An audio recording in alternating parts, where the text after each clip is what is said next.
है, हम दोनों ही एलिमेंट के लिए काउंट करते हैं उस चीजों को। सो क्लोरीन अगर हम देख रहे हैं कि 2 क्लोरीन के एटम है सर, तो बीच में जो एक एक इलेक्ट्रॉन देख रहे हैं वो शेयर्ड पेयर इलेक्ट्रॉन है। और जो यहाँ पे 3 पेयर ऑफ इलेक्ट्रॉन हम लिखे हैं, सो इनिशियल प्रैक्टिस के लिए ये जरूरी है कि हमें एटम के वैलेंस शेल में कितने इलेक्ट्रॉन है ये पता होना चाहिए। और जो एक्स्ट्रा इलेक्ट्रॉन वैलेंस शेल में बचा हुआ है, जो कि पार्टिसिपेट नहीं किया है बॉन्ड फॉर्मेशन में, उसे हम लोग यहाँ पे as a extra pair of electron और लोन पेयर ऑफ इलेक्ट्रॉन और लोन पेयर के फॉर्म में लिख देते हैं। इसको हम 3 लाइन से बोले थे आपको, हम सिमेट्रिकल स्ट्रक्चर, सिमिलर स्ट्रक्चर को 3 लाइन से हम रिप्रेजेंट करते हैं। This is not equal to, so similar structure ये है, आप इसको डैश डॉट स्ट्रक्चर बोलते हैं, इसको डैश स्ट्रक्चर बोलते हैं। हमने आपको कुछ होमवर्क दिया था, बहुत सारे लोग भेजे थे हमको। O2 है, ग्रुप पे ही भेजे थे या पर्सनली भेजे थे, कुछ लोग एक लोग पर्सनली भेजे थे।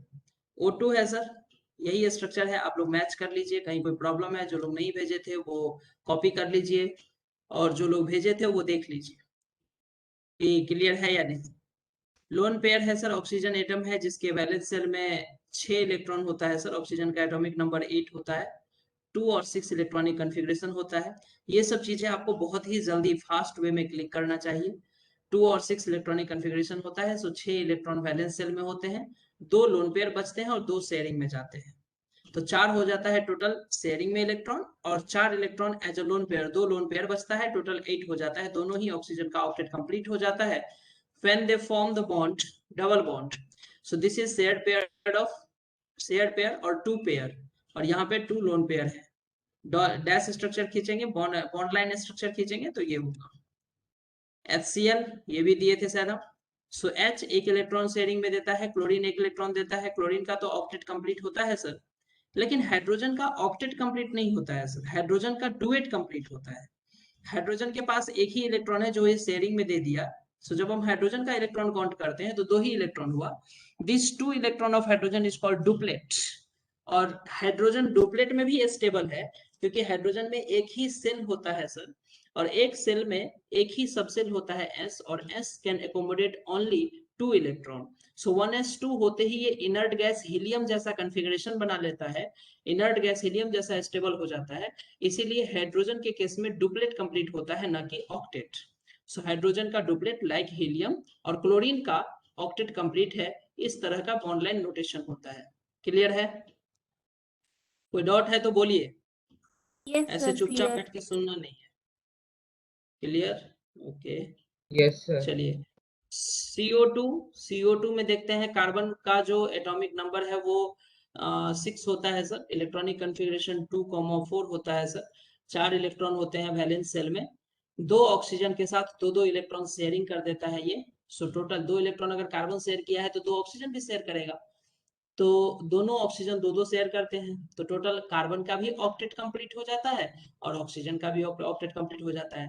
होता क्या है कि जब इनिशियली आप प्रैक्टिस कर रहे होते हैं, कुछ लोग ठीक है बहुत फ्रिक्वेंट होंगे, फटाफट बना लिए होंगे, बिना सोचे वो बना लिए होंगे। ये होता है कि जब वो पहले 9th-10th में 1-2 बार अगर बनाए हैं तो वो बना लिए होंगे। लेकिन जो बच्चे फर्स्ट टाइम इसको अटेम्प्ट कर रहा है, उसको हो सकता है इलेक्ट्रॉन काउंट करना पड़ रहा होगा, ये राउंडिंग करने में दिक्कत हो रही होगी। तो वो लोग क्या कर रहे हैं कि उसको 1-2 बार उसको देखिए, उसको समझिए, और देखने के बाद ये एनालॉजी को कोशिश करिए दिमाग में बैठाने का कि ऑक्सीजन अगर हम कहीं भी देखें अब ये चीज कि O2 में ऑक्सीजन ऑक्सीजन डबल बॉन्ड होता है और ऑक्सीजन का ऑक्टेट कंप्लीट हो जाता है, तो ये बात हमारे दिमाग में अब आ जाना चाहिए कि ऑक्सीजन जब भी डबल बॉन्ड बनाएगा ना, तो इस ऑक्सीजन का ऑक्टेट कंप्लीट हो जाएगा। नाइट्रोजन जब डबल बॉन्ड बनाता है ना, ट्रिपल बॉन्ड बनाता है ना, तो नाइट्रोजन का ऑक्टेट कंप्लीट हो जाता है। तो ये सब बातें अब उसके दिमाग में, ये सब चीजें आपके दिमाग में आ जाना चाहिए, ताकि आगे चल के हमें ये इलेक्ट्रॉनिक डॉट स्ट्रक्चर बनाने की जरूरत ना पड़े। हम डायरेक्टली नाइट्रोजन का ही है तो हम ट्रिपल बॉन्ड बना दें, या ऐसे बना दें, या 3 बॉन्ड कैसे भी बना दें, डबल बॉन्ड बना ले, डबल बॉन्ड यहाँ बना ले, एक बॉन्ड यहाँ बना ले, HNO बना ले इस तरह से, या HNO2 का स्ट्रक्चर ऐसे बना ले, HO। तो सर ऑक्सीजन का क्या 2 बॉन्ड है? हाँ, एक बॉन्ड यहाँ, एक बॉन्ड यहाँ। तो अब हमें उस टाइम पे हमें ये गिनने की जरूरत नहीं पड़ना चाहिए कि सर ऑक्सीजन का ये 2 बॉन्ड है तो ऑक्टेट कंप्लीट हुआ कि नहीं हुआ। आपको पता चल जाना चाहिए ये चीज कि ऑक्सीजन अगर 2 सिंगल बॉन्ड लग गया ऑक्सीजन में तो इसका ऑक्टेट कंप्लीट है। इस ऑक्सीजन में अगर 2 बॉन्ड लग गया है तो ऑक्टेट कंप्लीट है। इस नाइट्रोजन में 2 बॉन्ड यहाँ और एक बॉन्ड यहाँ, 3 बॉन्ड लग गया, इसका मतलब ऑक्टेट कंप्लीट है। हाइड्रोजन में एक सिंगल बॉन्ड लगा है, इसका डुएट कंप्लीट है। आता है बात समझ में? बोलो, ये नंबर फ्लक्चुएट क्यों कर रहा है फिर से आज? 20, 18 Yes, क्या हो sir. रहा है फिर से आज नंबर? रोटेट कर रहा है। तो ये बातें आपको ध्यान रखना है, ये ऐसे नहीं कि एक बार हम बना लिए स्ट्रक्चर गिन के और फिर हम हमेशा मतलब बच्चों की जैसे उसको गिन रहे हैं इलेक्ट्रॉन को। इसमें थोड़ा सा प्रोफिशिएंसी को बढ़ाना है कि कार्बन सर कार्बन 4 बॉन्ड बनाता है तो उसका ऑक्टेट कंप्लीट होता है, जैसे CO2 में देख रहे हैं हम। तो यही जब हाइड्रोजन, जब हमको ये बात मान लो यहाँ तक अगर हमको ये बात क्लियर हो गया, तो अब अगर हमें मीथेन का स्ट्रक्चर बनाना है तो हमें काउंट करने की जरूरत ही नहीं पड़ना चाहिए। Sir carbon hydrogen sir single bond बनाता है तो डुएट कंप्लीट होता है, और चार हाइड्रोजन है तो 4 सिंगल बॉन्ड, टोटल मिला के 4 बॉन्ड हो गया कार्बन का भी, तो कार्बन का भी ऑक्टेट कंप्लीट। ऐसे दिमाग चलना चाहिए, ठीक है। तो इनिशियली एक बार आप काउंट कर रहे हैं इलेक्ट्रॉन, नो इशू, बट बार बार हमें इलेक्ट्रॉन काउंट करने की नौबत नहीं आना चाहिए सर। आगे हम एकदम बिल्कुल एफिशिएंटली फटाफट स्ट्रक्चर ड्रॉ करेंगे। ये सब चीज का बहुत ही फ्रिक्वेंटली यूजेबल कंपाउंड है। अमोनिया है सर, देखिए अमोनिया नाइट्रोजन है, 3 बॉन्ड बनाएगा single bond, 3 single bond hydrogen के साथ, एक लोन पेयर बचेगा, नाइट्रोजन का ऑक्टेट कंप्लीट, हाइड्रोजन का डुएट कंप्लीट। अरे बात समझ में आता है? Yes sir. Yes sir. Yes sir. चलिए H2O पे आइए। ऑक्सीजन का 2 बॉन्ड बनाना है, हमने 2 सिंगल बॉन्ड बना दिया, ऑक्सीजन के पास 2 लोन पेयर बचा हुआ है, हाइड्रोजन का डुएट कंप्लीट, तो एक एक सिंगल बॉन्ड बनाने से H2O का स्ट्रक्चर हो गया, है ना। N2 हो गया। तो सर नाइट्रोजन का हमें पहले पता चला 3 बॉन्ड बनाने से होता है, तो 3 बॉन्ड बना दीजिए दोनों नाइट्रोजन के बीच, ऑक्टेट कंप्लीट हो गया होगा। लेकिन सर हमें तो अभी लोन पेयर भी देखना रहता है ना, तो नाइट्रोजन के वैलेंस शेल में 5 इलेक्ट्रॉन होते हैं, 3 शेयरिंग में गए, 2 लोन पेयर, एक एक लोन पेयर दे दिए, ठीक है ना। तो ये चीजें आपको जितना फास्ट समझ में आएगा उतना बेटर है। H2 हो गया, H2 हम नहीं दिए थे आपको, चलिए कोई नहीं, H2 हो गया। तो यहाँ H2 का डुएट कर लिए हम लोग। हम आपको C2H6 दिए थे, तो एक कार्बन, 2 कार्बन। अब जो हम आपको अभी आगे ये चीज बताएंगे कि सर C2H6 में आपको कैसे पता चला कि पहले आप 2 कार्बन लिए फिर हाइड्रोजन को लगाना शुरू किया, आप हाइड्रोजन से क्यों नहीं सोचने लगे? तो ये सब चीजें हम देखेंगे कि कोवेलेंट मॉलिक्यूल्स का जब हम स्ट्रक्चर बनाना शुरू करते हैं तो हम कैसे डिसाइड करते हैं कि सेंट्रल एटम कौन होगा, हम कैसे डिसाइड करते हैं कि पेरिफेरल एटम कौन होगा, हम कैसे अगर हम जान गए कि सेंट्रल एटम कार्बन है तो पहले हम कार्बन को दिखा लेंगे और फिर उसके बाद हम पेरिफेरल को अटैच करना शुरू करेंगे। तो sir peripheral 1 hydrogen, 2 hydrogen, 3 hydrogen, sir इसका भी 3 हाइड्रोजन। सर इधर अगर हम अब चौथा हाइड्रोजन सर अगर आप इस कार्बन में यहाँ पे गलती से लगा देते हैं ना सर, लेट इज यू, कैसे कर देते हैं सर, तो फिर ये एक मॉलिक्यूल कहाँ हो पाता, ये तो सेपरेट हो जाता सर, ये तो मीथेन बन गया। हमें तो एक ही मॉलिक्यूल्स के अंदर करना है ना, तो ये दोनों सेंट्रल एटम आपस में अटैच तो होंगे ना। तो ये लीजिए सर अटैच हो गए, हाइड्रोजन भी सेटिस्फाइड है, ये स्ट्रक्चर हो गया। समझते हैं बात? तो आगे हम लोग स्ट्रक्चर का गाइडलाइन देखेंगे, अभी तो ये नॉर्मल छोटे छोटे स्ट्रक्चर्स हैं। तो इसमें हम देख लिए कि ऐसे ऐसे स्ट्रक्चर ऑक्टेट रूल के कंप्लीशन के हिसाब से हमने अपना सारे का स्ट्रक्चर देख लिया। एक और दिए थे हम C2H2 लिए थे। तो देखो 2 सेंट्रल एटम है, 1 कार्बन 2 कार्बन, दोनों को इक्वल नंबर ऑफ हाइड्रोजन दे दिए, ये लो दोनों को इक्वल नंबर ऑफ हाइड्रोजन दे दिए। अब कार्बन में मिसिंग क्या है सर, 3 बॉन्ड मिसिंग है, दोनों के बीच लगा दो ना, क्या दिक्कत है, क्योंकि कार्बन का 4 बॉन्ड बनने से ऑक्टेट कंप्लीट होता है। बोलो बोलिए, ऐसे समझ में आएगा? Yes sir. Yes sir. चलिए आगे बढ़ते हैं। To decide sir. Central atom, next topic देखिए। हाँ सर बताइए। सर NH4Cl का एक बार बताइए ना। NH4Cl देखिए, वेरी गुड। NH4Cl दिए थे, यहाँ नहीं है, हम कर लेते हैं NH4Cl। देखो यहाँ पे हम रफली कर लेते हैं। अब NH3 हमको पता है, NH3 तो बनाए हैं ना हम, तो NH3 बना लेते हैं। ये हो गया NH3, और यहाँ पे होता है लोन पेयर।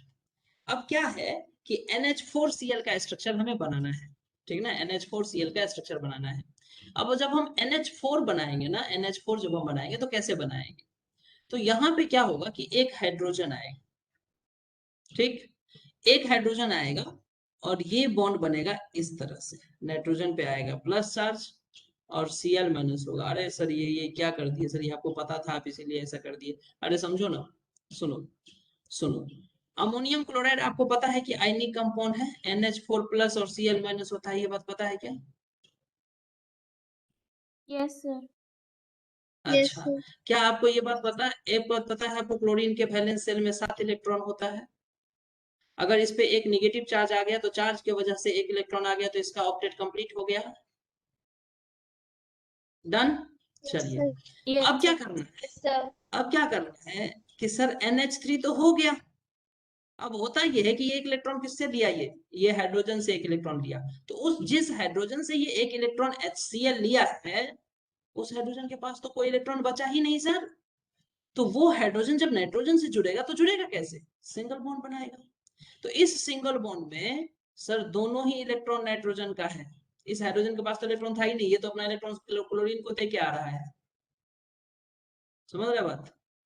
ये जो हाइड्रोजन है महाशय, ये महाशय तो अपना एक इलेक्ट्रॉन क्लोरीन को दे चुके हैं, इसके पास तो इलेक्ट्रॉन था ही नहीं, तो ये तो बड़ा स्पेशल का टाइप ऑफ शेयरिंग हो गया। हाँ बिल्कुल स्पेशल टाइप ऑफ शेयरिंग हो गया। तो अभी हम लोग ये बात देखेंगे कि सर ये H+ था, ये था सर H+, और इस H+ पे इस H+ पे इस H+ से ये कोऑर्डिनेट बॉन्ड बनाता है सर। और अभी हम जस्ट आगे देखेंगे कि जब हम कोऑर्डिनेट बॉन्ड को कोवैलेंट बॉन्ड में कन्वर्ट करते हैं तो डोनर जो होता है, जिस जो डोनेट करता है इलेक्ट्रॉन पेयर, इसको जब हम कोवैलेंट बॉन्ड में कन्वर्ट करते हैं तो जो डोनर होता है, जो इलेक्ट्रॉन पेयर डोनेट करता है, देखिए डॉक्यूमेंट हैंग बहुत करता है ये आजकल, जो इलेक्ट्रॉन पेयर डोनेट करता है उस पे आता है पॉजिटिव चार्ज, और जो इलेक्ट्रॉन पेयर एक्सेप्ट करता है उस पे आता है नेगेटिव चार्ज। तो सर H पे तो पहले से पॉजिटिव था और ये इलेक्ट्रॉन पेयर डोनेट किया तो इसके डोनेशन की वजह से इस पे नेगेटिव आया, तो ये पॉजिटिव नेगेटिव खत्म हो गया। अच्छा नाइट्रोजन डोनेट किया तो नाइट्रोजन पे पॉजिटिव चार्ज आएगा, तो ये हो गया इस तरह का स्ट्रक्चर। आया समझ में, नहीं आया? Sir, for Cl का Cl का ऑक्टेट कंप्लीट है ना, ये दोनों आयनिक बॉन्ड से बने हुए ना, आयंस हो गए ना, ये तो अमोनियम आयन हो गया, ये Cl आयन हो गया, और दो आयन के बीच इलेक्ट्रोस्टैटिक फोर्स ऑफ अट्रैक्शन लगता है, उसको हम बॉन्ड से थोड़ी दिखाते हैं, उसको तो वो तो इलेक्ट्रिक लाइन ऑफ फोर्स है ना, दोनों आयन के बीच ऐसे अट्रैक्शन होगा। yes sir. अरे Na+ और Cl- कैसे बॉन्डेड होते हैं, तो वैसे ही तो ये अमोनिया आयन है और ये Cl- आयन है।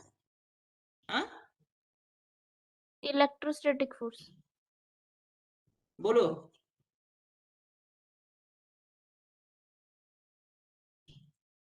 ये तो एक आयन हो गया ना, ये भी एक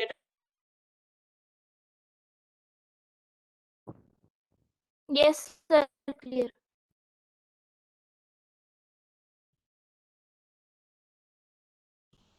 अब इसमें बात ये हुई सर कि जो अमोनिया में अगर ऐसे हम लिखते हैं, हमें ऐसे पहले से पता था कि NH4+ और Cl- होता है, अब यहाँ पे हमें अमोनिया ये तो पता था, लेकिन अभी अगर पूछ देता आपको अमोनियम क्लोराइड में कि बोलो अमोनियम क्लोराइड में प्लस चार्ज किस पे होता है, हाइड्रोजन पे कि नाइट्रोजन पे, तो आप क्या बोलते हैं? अभी आप बताएंगे ना कि प्लस चार्ज नाइट्रोजन पे होता है सर, हाइड्रोजन पे नहीं। अमोनियम क्लोराइड में जो अमोनिया पे पॉजिटिव चार्ज होता है that positive charge is on nitrogen atom. हाँ इस पॉजिटिव चार्ज को आप ऐसे भी दिखा सकते हैं या ओवरऑल पॉजिटिव चार्ज ऐसे भी दिखा सकते हैं, ये अपना दिखाने का तरीका है, नाइट्रोजन पे दिखाइए या ब्रैकेट देकर के इस पे दिखाइए। आप क्लोरीन का आप 7 इलेक्ट्रॉन ऐसे दिखा सकते हैं, नेगेटिव चार्ज ऐसे दिखा सकते हैं। तो अमोनियम क्लोराइड में पॉजिटिव चार्ज किस एटम पे होता है?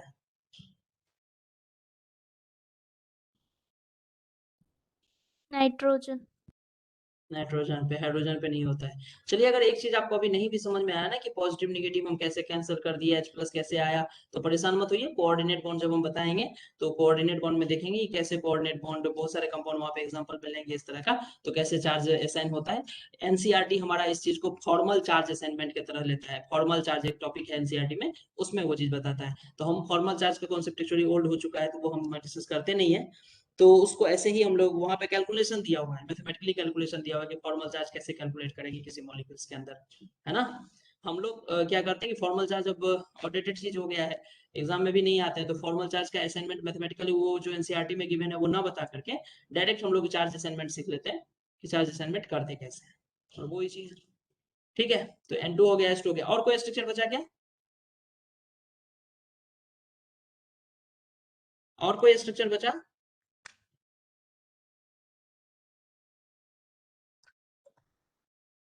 बोलो। No sir. नो सर, ठीक है। चलिए तो हम लोग नेक्स्ट टॉपिक लिखते हैं, टू डिसाइड सेंट्रल एटम, कि सर हम ये कैसे डिसाइड करेंगे कौन सा सेंट्रल एटम है और कैसे हम उसके साथ पेरिफेरल एटम का बॉन्ड बनाएंगे। गाइस थोड़ा सा पेशेंसफुली आप लिखिए चीजों को, 1 और 2 क्लास मुझे और दीजिए, आप सारे स्ट्रक्चर्स आपको अच्छे से समझ में आएंगे, बिल्कुल परेशान होने का जरूरत नहीं है। टू डिसाइड सेंट्रल एटम, पहला पॉइंट है इन general the least electronegative atom occupies the central position in the molecular ion. Sir CO2, CO2 में कौन से सेंट्रल एटम होते हैं? कार्बन। अच्छा, कार्बन ऑक्सीजन में कौन ज्यादा इलेक्ट्रोनेगेटिव है? ऑक्सीजन। तो सेंट्रल एटम किसको बनाते हैं जनरली? तो जनरली सेंट्रल एटम वो होता है जो लेस इलेक्ट्रोनेगेटिव होता है, तो कार्बन लेस इलेक्ट्रोनेगेटिव है, सेंट्रल एटम। ऐसे कई सारे एग्जांपल हैं। अमोनिया ले लीजिए, in general the least electronegative atom occupies the central position in the molecules और आयन। दूसरा, generally the atom which present is less number act as a central atom. Generally molecules जब हम देखते हैं तो उस मॉलिक्यूल्स में जो कम नंबर में रहता है, जिसका कम नंबर है, जैसे CO2 में 2 ऑक्सीजन है, 1 ही कार्बन है, तो कार्बन सेंट्रल एटम है, ऑक्सीजन पेरिफेरल एटम है। तो जनरली जो लेस नंबर में प्रेजेंट होता है वो सेंट्रल एटम होता है सर, और जो ज्यादा नंबर में प्रेजेंट होता है वो नेबरिंग एटम या पेरिफेरल एटम होता है। तो दूसरा पॉइंट हम लिखे हैं कि generally the atom which is present in less in number acts as an central atom, ये CA है, acts as an central atom. ठीक है। तीसरा रूल लिखे हैं कि generally central atom is the atom which can form maximum number of bond. ये भी एक बात है सर। जैसे सर अमोनिया की बात कीजिए, तो अमोनिया में सर नाइट्रोजन का इलेक्ट्रोनेगेटिविटी तो ज्यादा है हाइड्रोजन से, फिर भी वो सेंट्रल एटम है। हाँ, है ना। दो दो चीजें सेटिस्फाई कर रहा है। पहला चीज तो ये कि नाइट्रोजन कम नंबर में है, हाइड्रोजन ज्यादा नंबर में है, तो इस हिसाब से हमें नाइट्रोजन को सेंट्रल एटम बनाना चाहिए। दूसरी बात ये कि हाइड्रोजन सिंगल बॉन्ड, एक ही बॉन्ड बना सकता है, लेकिन नाइट्रोजन 3-3 बॉन्ड बनाता है। तो जो एटम ज्यादा नंबर ऑफ बॉन्ड बनाएगा, जो एटम ज्यादा नंबर ऑफ बॉन्ड शेयर करता है, उस एटम को हम सेंट्रल एटम कंसीडर करते हैं। तो ये भी क्राइटेरिया फुलफिल करता है, इसीलिए हम नाइट्रोजन को सेंट्रल बनाएंगे। So generally central atom is the atom which can form maximum number of bond, generally equal number of valence electron. Generally क्या होता है कि जिस एलिमेंट के पास जितना वैलेंस इलेक्ट्रॉन है वो उतना बॉन्ड बनाता है। ये जनरल बात है, हर जगह नहीं होता है। जनरली हर वर्ड जगह हम लिख रहे हैं, देख रहे हैं ना। Generally central atom generally equal number of valence electron के बराबर होता है नंबर ऑफ बॉन्ड फॉर्मेशन। ऐसा हर जगह नहीं होता। जैसे नाइट्रोजन में 5 वैलेंस इलेक्ट्रॉन है, तो क्या नाइट्रोजन 5 बॉन्ड बनाता है? नहीं। लेकिन हाँ, फास्फोरस, इसी नाइट्रोजन के नीचे फास्फोरस होता है, फास्फोरस 5 बॉन्ड बनाता है। तो इसका हम लोग आगे रीजन देखेंगे कि फास्फोरस 5 बॉन्ड क्यों बनाता है, नाइट्रोजन क्यों नहीं बनाता है। इसका जस्ट रीजन इसी आज की ही क्लास में डिस्कस हो जाएगा सर। वहां तक कोवैलेंसी रूल के भी आप पे होता है ये चीजें। ठीक। और चौथा पॉइंट लिखे हैं कि atom of highest atomic number और largest atomic size acts as a central atom. तो इस 4 क्राइटेरिया को ध्यान में रखते हुए हम लोग किसी मॉलिक्यूल्स के अंदर सेंट्रल एटम डिसाइड करते हैं। सेकंड पॉइंट और एक बार समझाइए। Generally the atom is present in less in number. यार सेंट्रल एटम में ये क्या समझना है? सेकंड पॉइंट क्या समझना है? NH3 में कौन कम नंबर में है? नाइट्रोजन 1 है, हाइड्रोजन 3 है। CO2 में 1 कार्बन है, 2 ऑक्सीजन है। जो लेस नंबर में होगा वो सेंट्रल एटम, जो ज्यादा नंबर में होगा वो peripheral atom, neighbouring atom. CH4 में 1 कार्बन है, 4 हाइड्रोजन है। ये नंबर नहीं समझ में आ रहा है? जो यस एटम सर, ज्यादा आगे नंबर में चलिए। प्रेजेंट होगा, जो एटम ज्यादा नंबर में प्रेजेंट होगा वो पेरिफेरल एटम, और जो एटम लेस नंबर में प्रेजेंट होगा वो central atom. Sir first point एक बार फिर से कीजिए। अरे लेस इलेक्ट्रोनेगेटिव एटम जो होता है उसको सेंट्रल एटम, दो किसी मॉलिक्यूल्स के अंदर जो ज्यादा इलेक्ट्रोनेगेटिव है उसको पेरिफेरल, जो लेस इलेक्ट्रोनेगेटिव है उसको सेंट्रल बनाते हैं। Okay sir. लिख लिए इसको।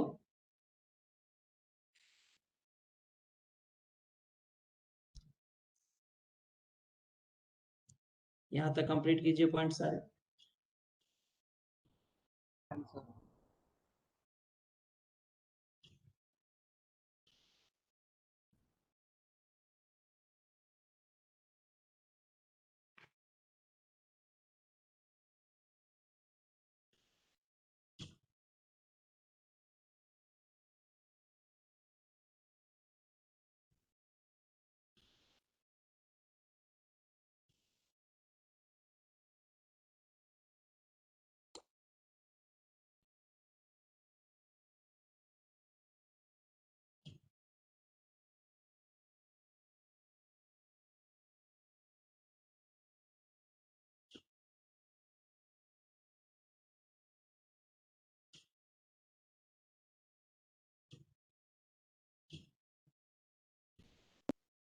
हो गया सर। डन। चलिए नेक्स्ट टॉपिक पे आते हैं, that is limitation of octet rule. Octet rule का क्या लिमिटेशन है, कहाँ पे वो वैलिड नहीं होता है, क्या चक्कर है ऑक्टेट रूल में। तो हमने लिखे हैं कि octet rule is useful but not universal. हर केस में ये ऑक्टेट रूल फॉलो नहीं होता है sir. Octet rule is useful but not universal, है ना। ऑक्टेट रूल यूनिवर्सल नहीं है sir. There are 3 types of exception in the octet rule.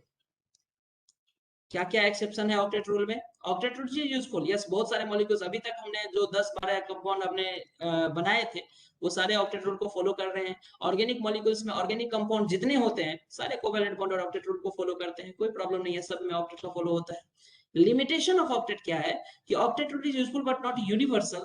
Her molecules में ये एप्लीकेबल नहीं है sir. There are 3 types of exception in the octet rule. पहला है the incomplete octet of central atom. ऐसे बहुत सारे मॉलिक्यूल्स है सर जिसमें सेंट्रल एटम के पास 8 से कम इलेक्ट्रॉन प्रेजेंट होता है वैलेंस शेल में, फिर भी वो स्टेबल मॉलिक्यूल्स है। तो ये ऑक्टेट रूल का वैल्यूएशन है। और क्या पहला है the incomplete octet of the central atom. In some compound less than 8 electron present at central atom, still it is stable. Example है LiCl, incomplete octet। क्लोरीन का तो कंप्लीट है, लिथियम का कंप्लीट नहीं है। BCl3 या BF3 आप सुने होंगे, आप BF3 का नाम सुने हैं। Yes sir. हम BF3 एग्जांपल में यस BF3 हम सर। एग्जांपल में नहीं लिए हैं क्योंकि यहाँ पे बैक बॉन्डिंग बनता है, तो इसमें बहुत अच्छा स्टेबिलिटी इसके वजह से नहीं होता है, इसमें बैक बॉन्डिंग बनता है, तो इसीलिए हम BF3 ना लेकर के BCl3 लिए। सो BCl3 सर जब आप बॉन्ड बनाइएगा BCl3 में तो बोरॉन के पास, बोरॉन का एटॉमिक नंबर बताओ, अरे जल्दी बोलो। 5। वैलेंस शेल में कितना इलेक्ट्रॉन, 3। तो ये 3 ही इलेक्ट्रॉन शेयर कर सकता है ना सर। अगर 3 क्लोरीन के साथ 3 इलेक्ट्रॉन शेयर करके बॉन्ड बना लिया तो बोरॉन का कहानी खत्म, बोरॉन के पास और इलेक्ट्रॉन बचा ही नहीं। तो क्लोरीन का तो ऑक्टेट कंप्लीट हो गया है सर, लेकिन जो सेंट्रल एटम बोरॉन है इसके पास तो 3 बॉन्ड मतलब 6 ही इलेक्ट्रॉन हुए ना, इसका ऑक्टेट कंप्लीट कहाँ हुआ। लेकिन BCl3 एग्जिस्ट करता है सर, स्टेबल कंपाउंड है ये, तो ये ऑक्टेट का एक्सेप्शन है। तो कई सारे ऐसे मॉलिक्यूल्स हैं सर जिसके पास सेंट्रल एटम के पास 8 इलेक्ट्रॉन से कम इलेक्ट्रॉन, 8 से कम इलेक्ट्रॉन होता है, फिर भी वो स्टेबल कंपाउंड है। This is the limitation of octet. So first the incomplete octet of the central atom in some compound less than 8 electron present at central atom, still it is stable। हमने 3 example आपको दिखाया है यहाँ पे, LiCl, BCl3 और BeH2। BeH2 में beryllium देखिएगा आप, बेरिलियम का एटॉमिक नंबर बोलो, 4 होता है, 2 होता है कॉन्फ़िगरेशन। बैलेंस शेल में 2 इलेक्ट्रॉन 2 बॉन्ड बनाता है। हाइड्रोजन का डुएट तो कंप्लीट है, हाइड्रोजन के केस में तो ऑक्टेट की बात ही नहीं करते हम। लेकिन सर हाइड्रोजन को छोड़ के जो एटम है वो तो ऑक्टेट कंप्लीट करते हैं ना, तो बेरिलियम का तो ऑक्टेट कंप्लीट नहीं है सर यहाँ, लेकिन फिर भी ये कंपाउंड एग्जिस्ट करता है, स्टेबल है। तो मतलब ये ऑक्टेट को फॉलो नहीं किया ना। सो ये कंप्रेशन ऑफ ऑक्टेट है, ऑक्टेट से कम इलेक्ट्रॉन रख के भी ये कंपाउंड स्टेबल है, compression of octet।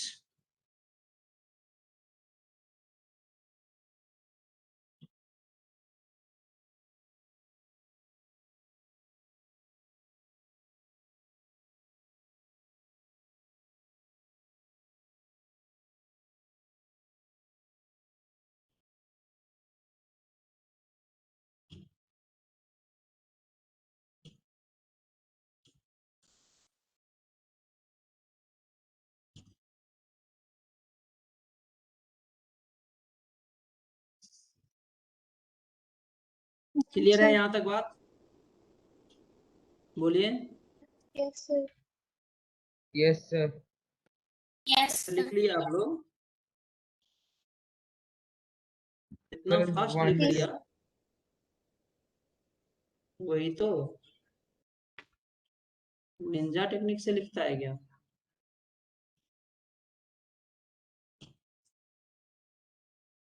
इतना फास्ट कैसे लिख लिया। डन। Yes sir. चलिए Yes, हम sir. धीरे धीरे स्क्रॉल अप करते हैं, जो लोग नहीं भी लिखे हैं वो नीचे लिखते रहेंगे। दूसरा जो एक्सेप्शन है वो है ऑड इलेक्ट्रॉन सिस्टम का। सर कुछ ऐसे मॉलिक्यूल्स है ना जिसमें ऑड नंबर ऑफ इलेक्ट्रॉन होता है। NO सर ये ऑक्साइड नाइट्रोजन का होता है, प्रेजेंट है, ये NO ऑक्साइड प्रेजेंट है सर, बिल्कुल होता है। लेकिन जब आप इसका स्ट्रक्चर बनाएंगे ना तो आप देखिए कैसे बनाइएगा, नाइट्रोजन का ऑक्टेट कंप्लीट ही नहीं होता। ऑक्सीजन का तो डबल बॉन्ड जैसे देंगे ऑक्टेट कंप्लीट। नाइट्रोजन के केस में 5 इलेक्ट्रॉन वैलेंस शेल में 2 यहाँ दिए, 1 यहाँ दिए, 3 हो गया, 2 शेयरिंग में दिए, 5 हो गया। तो सर नाइट्रोजन के पास तो इस केस में 4 शेयरिंग वाला डबल बॉन्ड है, तो डबल बॉन्ड मतलब 4 इलेक्ट्रॉन, और 3 इधर, तो 7 ही इलेक्ट्रॉन हुए ना, 8 इलेक्ट्रॉन कहाँ हुए? लेकिन फिर भी ये ऑक्साइड स्टेबल ऑक्साइड है।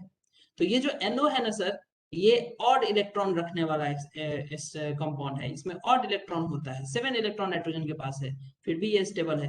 That means it is also violate octet rule. Octet rule तो कहता है कि 8 इलेक्ट्रॉन होना चाहिए, तो फिर ये ऑक्साइड कैसे स्टेबल है? तो मींस ये ओड इलेक्ट्रॉन मॉलिक्यूल जो है वो ऑक्टेट रूल का वायलेशन है, वायलेट करता है ऑक्टेट रूल को। और कंप्रेशन ऑफ ऑक्टेट भी है। अब देखिए दूसरा ऑक्साइड NO2। NO2 का स्थिति देखिए सर, NO2 में सर देखिए नाइट्रोजन 3 बॉन्ड जैसे ही बनाता है ऑक्टेट कंप्लीट। तो देखिए 2 बॉन्ड इस ऑक्सीजन के साथ, 1 बॉन्ड इस ऑक्सीजन के साथ, तो नाइट्रोजन का ऑक्टेट के साथ कोई प्रॉब्लम ना। ऑक्सीजन ये वाला ऑक्सीजन 2 बॉन्ड बनाया, कंप्लीट है ऑक्टेट। लेकिन इस वाले ऑक्सीजन के बारे में क्या बोलेंगे? इस ऑक्सीजन के पास वैलेंस शेल में 6 इलेक्ट्रॉन था, एक शेयरिंग में दिया, कितना बचा? 5 बचा। तो 2 2 4 1 5 इलेक्ट्रॉन, और ये बॉन्डिंग का गिन लेंगे तो 7 इलेक्ट्रॉन, तो मतलब एक बॉन्ड बनाया तो 7 इलेक्ट्रॉन। तो सर इस ऑक्सीजन के पास तो आप बोले कि 5 इलेक्ट्रॉन या फिर 7 इलेक्ट्रॉन, 7 ही इलेक्ट्रॉन है ना सर इस ऑक्सीजन के पास। इस ऑक्सीजन का ऑक्टेट कंप्लीट कहाँ हुआ? लेकिन सर ये भी ऑक्साइड एग्जिस्ट करता है, 7 इलेक्ट्रॉन। लेकिन NO2 नाइट्रोजन डाइऑक्साइड तो होता है सर, तो ये भी ऑक्टेट रूल को फॉलो नहीं करता है। और चूंकि ऑड इलेक्ट्रॉन हो रहे हैं एटम के पास, इसीलिए इसको ऑड इलेक्ट्रॉन मॉलिक्यूल्स बोला जाता है। तो इसके 2 एग्जांपल देख लिए।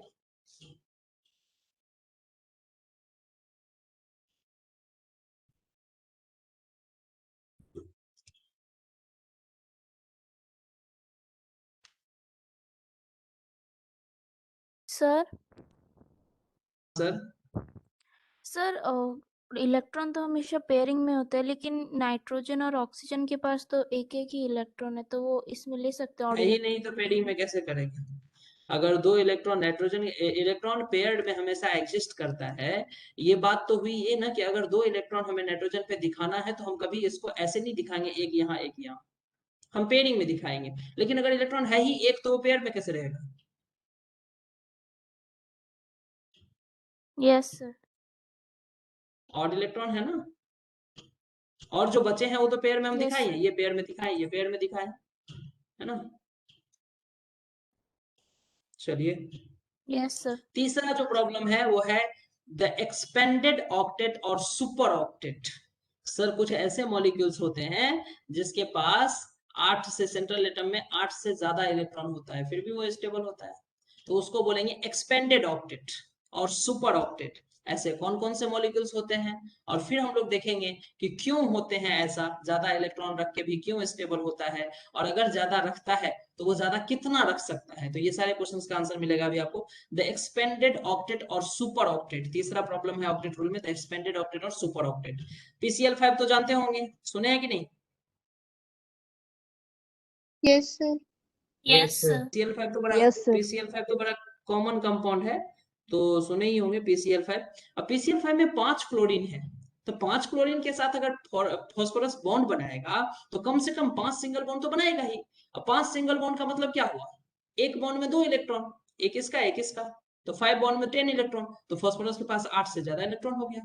आप SF6 भी सुने होंगे, नहीं सुने होंगे तो सुनिए, मैं सुना रहा हूँ और क्या। सो SF6 में भी सर 6 फ्लोरीन है सर, और सल्फर के पास सर ऐसे वैलेंस इलेक्ट्रॉन कितने होते हैं? 6 होते हैं सर। सल्फर का होता है 16, इलेक्ट्रॉनिक कंफिग्रेशन होता है 2 8 तो 10 और 6, ये होता है सर। तो वैलेंस इलेक्ट्रॉन 6 है, 6 के 6 वैलेंस इलेक्ट्रॉन इसने यूज कर लिया और 6 कोवैलेंट बॉन्ड बना लिया। तो सल्फर के पास टोटल इलेक्ट्रॉन हुए कितने? 12, 12 इलेक्ट्रॉन। 8 से ज्यादा है इलेक्ट्रॉन, ऑक्टेट से एक्सपेंड किया, लेकिन फिर भी ये कंपाउंड बनाता है ऐसा, समझ रहे हैं? तो ये एक्सपेंशन ऑफ ऑक्टेट देता है सर। तो ये भी ऑक्टेट रूल का एक लिमिटेशन है। कि ऐसे कई सारे मॉलिक्यूल्स देखने को मिलते हैं सर, जिसके सेंट्रल एटम के पास 8 से ज्यादा इलेक्ट्रॉन रहता है और फिर भी वो मॉलिक्यूल स्टेबल है, तो ये ऑक्टेट रूल को वायलेट करता है, ऑक्टेट रूल को फॉलो नहीं कर रहा है। ठीक है ना। अब जैसे देखो, आप लोग 10th में H2SO4 का स्ट्रक्चर बनाए थे, याद है किसी को कैसे बनाते थे H2SO4 का स्ट्रक्चर? याद है? मैं पहले आपको दिखाता हूँ जो आप बनाते होंगे। आप H2SO4 का स्ट्रक्चर ऐसे बनाए थे, याद है आपको? यहाँ पे 2 इलेक्ट्रॉन, सल्फर में 2 2 4 इलेक्ट्रॉन, एक ऑक्सीजन। आप कोऑर्डिनेट बॉन्ड बनाए थे, पढ़े थे ना कोऑर्डिनेट बॉन्ड 10th में? नहीं Yes, पढ़ा था? sir. It is a special kind of sharing, only single electron species having pair of electron, extra pair of electron donate to the species having which need a pair of electron. तो coordinate bond आप H2SO4 1 2 3 4, मैंने कुछ ज्यादा H2SO4 ना, हम double sulphur क्यों दे दिए? ये हो गया OH। आप ऐसे पढ़े हैं ना? बोलो जल्दी। Yes sir. Yes, sir. Yes, sir. Yes sir. अब होता क्या है, एक्चुअल में ये स्ट्रक्चर ऐसा है नहीं, यहाँ पे कोवैलेंट बॉन्ड बनता है, कोऑर्डिनेट बॉन्ड नहीं बनता है, यहाँ पे कोवैलेंट बॉन्ड ही बनता है सर। और इस ऑक्सीजन का भी डबल बॉन्ड यहाँ पे बनेगा, ये डबल बॉन्ड यहाँ, और अभी हम लोग बनाएंगे डबल बॉन्ड यहाँ। तो सर ऐसे कैसे? उस समय तो हम ऑक्टेट पढ़े थे। यस, 10th क्लास में अपने सिलेबस के स्कोप से बाहर की चीज थी, आपको एक्सपेंशन ऑफ ऑक्टेट वहां बताया नहीं जा सकता था, तो उन्होंने कोऑर्डिनेट बॉन्ड का कॉन्सेप्ट बताया। लेकिन अभी अब हम तो बताएंगे ना कि भैया ऑक्सीजन सल्फर के पास जो है ना, ये कैपेसिटी है कि ये 12 इलेक्ट्रॉन रख सकता है। देखिए ना टोटल कितना बॉन्ड हुआ, 1 2 3 4 5 6 ही तो हुआ। सल्फर के पास 12 इलेक्ट्रॉन होता है, कोई दिक्कत नहीं है, ये फिर भी स्टेबल होता है। अब क्यों होता है, कैसे होता है, वो तो आप आगे देखेंगे, लेकिन होता है। तो होता है तो अब हम यहाँ पे कोऑर्डिनेट बॉन्ड नहीं बनाएंगे, हम डबल बॉन्ड बनाएंगे। तो देखिए नीचे H2SO4 का स्ट्रक्चर देखिए, ये देखिए H2SO4 का स्ट्रक्चर। बिल्कुल परेशान मत होइए कि पता नहीं 9th 10th में गलत पढ़े थे कि अब गलत पढ़ रहे हैं, ऐसा तो नहीं लग रहा है? No, sir. टॉपिक का स्कोप होता है, 10th में अब ये चीज नहीं बताया जाता तो क्या करेंगे? धरती गोल है, फिर धरती चपटा है, ये सब करते आए हैं ना, क्या करिएगा। धीरे धीरे इवोल्यूशन होते रहता है कॉन्सेप्ट का, जितना आप समझ पाते हैं बुक उतना देना शुरू कर देता है ना। तो 12 इलेक्ट्रॉन H2SO4 का ये स्ट्रक्चर होता है सर। अभी आप लिखिए, फिर हम लोग देखेंगे कि सर ये जो आप बता रहे हैं कि सल्फर का 12 इलेक्ट्रॉन सल्फर रख सकता है, SF6 हो सकता है, तो मतलब सल्फर ऑक्टेट को फॉलो नहीं करता है। सल्फर ऐसे कंपाउंड बनाता है, सल्फर SF2 भी बनाता है, SF4 भी बनाता है, SF6 भी बनाता है। SF6 के केस में इसके पास 12 इलेक्ट्रॉन, SF4 के केस में चार कोवेलेंट बॉन्ड और एक पेयर ऑफ इलेक्ट्रॉन, तो 4 दूनी 8 8 दो 10 इलेक्ट्रॉन होता है। और इसके केस में ऑक्टेट कंप्लीट होता है, 8 इलेक्ट्रॉन होता है। तो सर हमें ये पता करना है कि सल्फर अगर SF2 भी बनाता है, SF4 भी बनाता है, SF6 भी बनाता है, तो क्या SF5 बनाता है? और नहीं बनाता है तो क्यों? SF5 क्यों नहीं बनाता है? अगर ये 10 इलेक्ट्रॉन रख सकता है, 12 इलेक्ट्रॉन रख सकता है, 8 इलेक्ट्रॉन रख सकता है, ये ऑक्टेट को वायोलेट कर सकता है, तो भाई सल्फर अगर SF5 बना लेता तो 5 बॉन्ड हो जाते। सल्फर के पास 6 इलेक्ट्रॉन होता है, 5 दूनी 10 इलेक्ट्रॉन, 1 इलेक्ट्रॉन एक्स्ट्रा 11 इलेक्ट्रॉन हो जाते। क्या दिक्कत है उसमें, क्या परेशानी है? तो क्या परेशानी है वो सब देखेंगे हम लोग अभी जस्ट, कि किस में क्या परेशानी है। ऐसा नहीं है कि अगर कोई एलिमेंट एक्सेप्शनल ऑक्टेट शो कर रहा है और एक्सपेंडेड ऑक्टेट शो कर रहा है तो वो कितना भी बॉन्ड बना सकता है, ऐसा नहीं है। इसमें भी कुछ फिक्स रूल हैं। क्या यहाँ तक हो गया? Yes, sir. Yes, sir. Yes, sir. बढ़े आगे, चलिए देखिए नेक्स्ट लिखते हैं हम लोग कोवैलेंसी रूल। ये कोवैलेंसी रूल एक्सप्लेन करेगा कि कोई भी एलिमेंट्स कितना बॉन्ड बना सकता है, कितना इलेक्ट्रॉन रख सकता है अपने पास। कोवैलेंसी रूल क्या है? Covalency rule, it is the number of sharing shown by a given atom in a given covalent compound. किसी दिए हुए कोवैलेंट कंपाउंड में कोई पर्टिकुलर एटम कितना नंबर ऑफ शेयरिंग शो कर सकता है, ये कोवैलेंसी होता है उसका।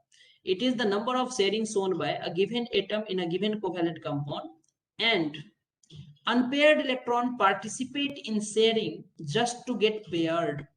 ये जो शेयरिंग का कॉन्सेप्ट है सर, ये जो हाइड्रोजन के पास 1 इलेक्ट्रॉन था और क्लोरीन के पास 3 pair of electron, 1 unpaired electron था, तो ये जो अनपेयर्ड इलेक्ट्रॉन था वो इसके साथ शेयर होके क्या किया? पेयर बनाया। अच्छा, तो ये पेयरिंग के चलते शेयरिंग होता है। अच्छा ठीक है, तो ये बोला कि sir unpaired electron participate in sharing just to get paired and hence the covalency is the number of unpaired electron present in an atom. किसी एटम के पास जितने number of unpaired electron present होता है वही उस एटम का covalency कहलाता है।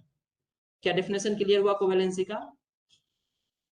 कोवैलेंसी का मतलब नंबर ऑफ शेयरिंग है और नंबर ऑफ शेयरिंग का मतलब number of unpaired electron present in an atom है। नहीं समझे बात? अब हम आपको ऑर्बिटल लेवल पे लेके चलते हैं। देखिए जैसे नाइट्रोजन है, इसको समझाने के लिए आप देखिए नाइट्रोजन है। नाइट्रोजन का एटॉमिक नंबर 7, आप इलेक्ट्रॉनिक कन्फिग्रेशन लिखते हैं 1s2 2s2 और 2p कितना लिखते हैं 3 लिखते हैं। ये होता है 2 इलेक्ट्रॉन, यहाँ पे पेयरिंग होता है 2 इलेक्ट्रॉन का और यहाँ पे p में होता है 3 ऑर्बिटल px py pz और तीनों में अनपेयर्ड इलेक्ट्रॉन। इस सब में तो अब दिक्कत नहीं होता है, एटॉमिक स्ट्रक्चर पढ़े हैं ना ढंग से? Yes sir. बोलो। तो ये 2s है, ये 2p है और ये 1s है। अब मुझे बताइए कितने नंबर ऑफ अनपेयर्ड इलेक्ट्रॉन है इसमें? सर 3। 3। तो मतलब नाइट्रोजन की कोवैलेंसी हुई 3। अब ये 3 बॉन्ड बना सकता है, 3 शेयरिंग में बॉन्ड दे सकता है, 3 शेयर बॉन्ड बना सकता है। अच्छा ये होता है नाइट्रोजन की बात। तो सर फास्फोरस की बात बताइए जरा। चलिए आप बताते हैं फास्फोरस पे। फास्फोरस होता है 15, 1s2 2s2 2p6 3s2 3p3। देखिए तो 2 2 4 6 4 10 और 3 2 5 10 5 15 हो गया क्या? ठीक लिखे हैं? चलो हम सिर्फ वैलेंस इलेक्ट्रॉन के बारे में बताते हैं। अब एक बात बताइए मुझे कि 3s2 3p3 अगर किसी एटम में ये न्यूक्लियस है, ये पहला सेल है, ये दूसरा सेल है और ये तीसरा सेल है, अगर तीसरा सेल इंट्रोड्यूस हो चुका है, तीसरा सेल अगर है तो उसके अंदर sp_d तो होंगे ना भाई, भले वो खाली होंगे, भले इस 3 के d में इलेक्ट्रॉन नहीं है, 0 है, लेकिन ये d है ना या नहीं है? बोलो। थर्ड सेल के अंदर sp_d तो है ना यार, इलेक्ट्रॉन हो या ना हो?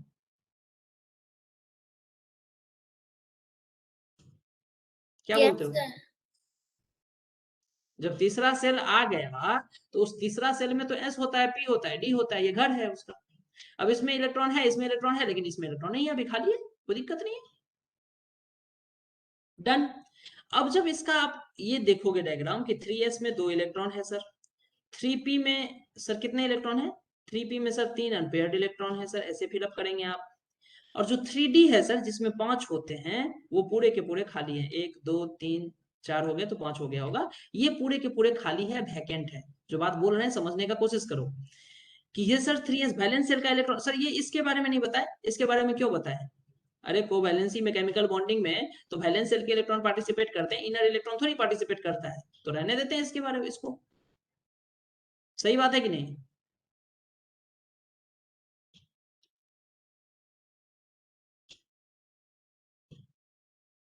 आवाज आ रहा है clear? Yes sir. Yes sir. Valence shell, तो वैलेंस सेल के बारे में ही हम एनालिसिस करेंगे ना, हम इनर सेल के बारे में क्यों जाए? चलिए वैलेंस सेल के बारे में इसीलिए इतना ही कन्फिग्रेशन लिखे हैं, बल्कि हो जाएगा, इसको लिख के कोई फायदा नहीं है। सो 3s का इलेक्ट्रॉन लिखे, 3p का इलेक्ट्रॉन लिखे और हम ये लिखे कि 3d खाली है। होता क्या है कि जब इस फास्फोरस के साथ एक क्लोरीन आया, इसके साथ टकराया, से एक एक इलेक्ट्रॉन को पेयर किया और बॉन्ड बना लिया, एक सिंगल बॉन्ड बना लिया। दूसरा क्लोरीन आया, फिर से फास्फोरस से टकराया, एक एक इलेक्ट्रॉन का शेयरिंग किया, पेयरिंग कर लिया। तीसरा इलेक्ट्रॉन आया, फिर से बॉन्ड बनाया, पेयरिंग कर लिया। काम तो हो गया ना। लेकिन ये जो 3 बार जो फास्फोरस के साथ अलग अलग क्लोरीन के एटम कोलाइड किए, इस कोलिजन की वजह से फास्फोरस एटम के पास एक एनर्जी गेन हुआ, जो एनर्जी रिस्पॉन्सिबल होता है इस वैलेंस सेल के इलेक्ट्रॉन को जंप करके इसमें जाने के लिए। This is called excitation. अब समझो, हम एटॉमिक स्ट्रक्चर में भी एक्साइटेशन पढ़े थे, यहां भी एक्साइटेशन पढ़ रहे हैं, लेकिन दोनों में डिफरेंस है। जब हम एटॉमिक स्ट्रक्चर में आपको एक्साइटेशन बोले थे तो हम वहां पे बात कर रहे थे कि कोई इलेक्ट्रॉन पहली सेल से है, एक्साइट होकर के दूसरी सेल में चला गया, कोई इलेक्ट्रॉन दूसरी सेल में है, एक्साइट होकर के तीसरी सेल में चला गया। वहां पे नंबर ऑफ सेल चेंज हो रहा था, और जब सेल चेंज करता है कोई इलेक्ट्रॉन तो उसको ज्यादा एनर्जी चाहिए होता है। लेकिन यहाँ देखिए सेल चेंज नहीं हो रहा है, ये 3 थर्ड सेल में ही है और जंप करके भी थर्ड सेल में ही जा रहा है, लेकिन ये एस में है, डी में जा रहा है। अरे बोलो, कुछ आ रहा है समझ में? Yes sir. तो Yes, sir. इसीलिए ये जो एक्साइटेशन का फेनोमेना होता है ना, ये सेंट्रल एटम में ही होता है। मतलब पीसीएल जो 5 बनाता है सर, सो इसलिए बनाता है क्योंकि ये तो ग्राउंड स्टेट कॉन्फ़िगरेशन लिखी है जिसमें 3 अनपेयर्ड इलेक्ट्रॉन है। लेकिन जैसे ही क्लोरीन एक्सेस में इसके पास मिलेगा ना इसको, तो 3 क्लोरीन के साथ तो बॉन्ड बनाएगा ही। जैसे ही चौथा क्लोरीन अप्रोच करेगा, तीन क्लोरीन जैसे ही इसको साथ बॉन्ड बनाएगा, तो क्या होगा कि ये 3s वाला इलेक्ट्रॉन अनपेयर्ड हो जाएगा।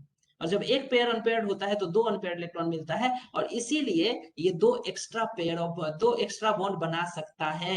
इसमें टोटल एक्साइटेड स्टेट में जब आप फर्स्ट एक्साइटेड स्टेट लिखे तो इसमें टोटल अनपेयर्ड इलेक्ट्रॉन 5 हो गया सर, और इसीलिए ये 5 बॉन्ड बना सकता है। सर नाइट्रोजन में ऐसा क्यों नहीं किया? अरे नाइट्रोजन में 2 में डी थोड़ी होता है, होता है क्या?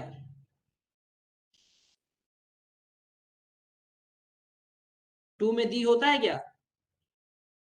No sir.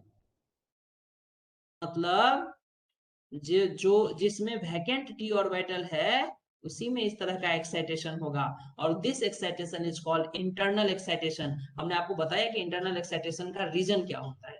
ये जो multiple times central atom peripheral atom से कोलाइड करता है, बॉन्ड बनाता है, तो जो ऑर्डिनरी स्टेट में, जो जनरल स्टेट में इसका कोवैलेंसी है वो तो 3 है, लेकिन 3 बार बॉन्ड बनाने के बाद ये पेयर ऑफ इलेक्ट्रॉन अनपेयर्ड हो गया, और जब ये अनपेयर्ड हुआ तो 2 एक्स्ट्रा अनपेयर्ड इलेक्ट्रॉन इसके पास बचा, तो 2 क्लोरीन के एटम और इसके साथ ज्वाइन कर सकता है, ऐड हो सकता है।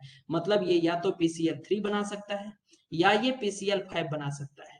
ऑक्टेट को वायलेट कर रहा है PCl5, लेकिन सर ऑक्टेट वायलेशन का ये मतलब नहीं है कि फास्फोरस PCl6 बना देगा। जी नहीं, फास्फोरस PCl6 नहीं बनाएगा सर, फास्फोरस PCl4 नहीं बनाएगा, क्योंकि 4 बनाएगा तो फिर एक अनपेयर्ड इलेक्ट्रॉन बच जाएगा इसके पास। सारे अनपेयर्ड इलेक्ट्रॉन पेयर्ड होने चाहिए। तो फास्फोरस 2 ही टाइप की वैलेंसी शो कर सकती है सर, या तो 3 या तो 5, और कुछ नहीं। समझ में आया बात?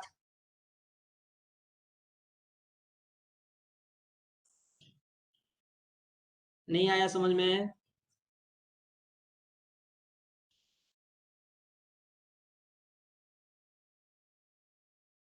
रिस्पॉन्स तो दीजिए, यस नो तो दीजिए रिस्पॉन्स।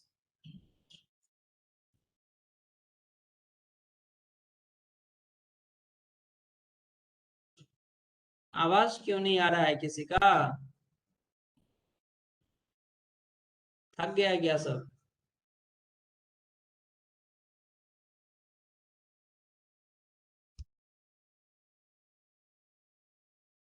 तो इसी चीज को हम पढ़ेंगे, फटाफट कोवैलेंसी लिखिए। Covalency, it is the number of sharing shown by a given atom in a given covalent compound. An unpaired electron participate in sharing just to get paired, and hence the covalency is the number of unpaired electron present in an atom.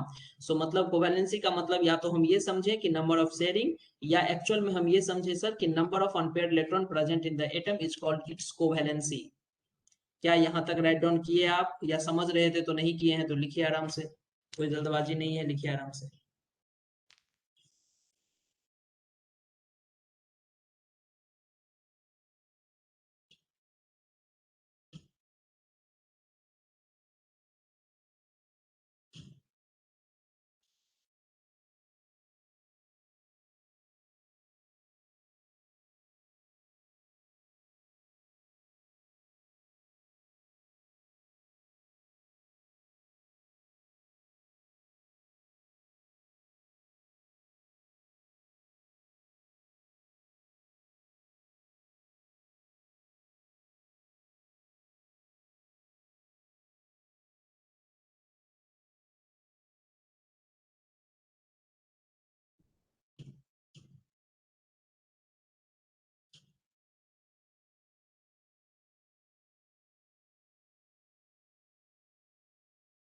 Done हो गया? Yes, sir.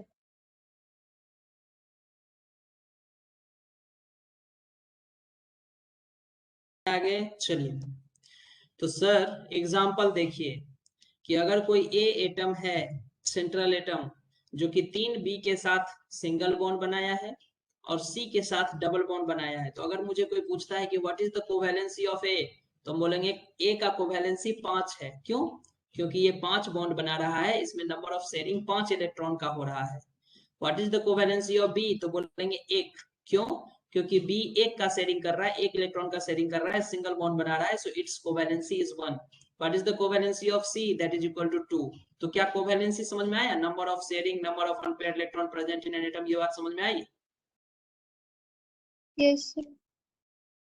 Yes sir. तो मैंने कोई भी एक ऐसा compound consider कर लिया कि अगर इस टाइप का कंपाउंड है AB3C, अगर इस तरह से लगा हुआ अटैच है, तो हम इस तरह से कोवैलेंसी डिसाइड करते हैं. ओके, तो नेक्स्ट लिखेंगे एक्सपेंडेड ऑक्टेट और कंसेप्ट ऑफ इंटरनल एक्साइटेशन. ये जो ऑक्टेट का एक्सपेंशन हुआ है, तो कितना का एक्सपेंशन होता है, कोई भी एलिमेंट्स किस कैसा कैसा बॉन्ड बना सकता है, तो उसके लिए एक्सपेंडेड ऑक्टेट और कॉन्सेप्ट ऑफ इंटरनल एक्साइटेशन.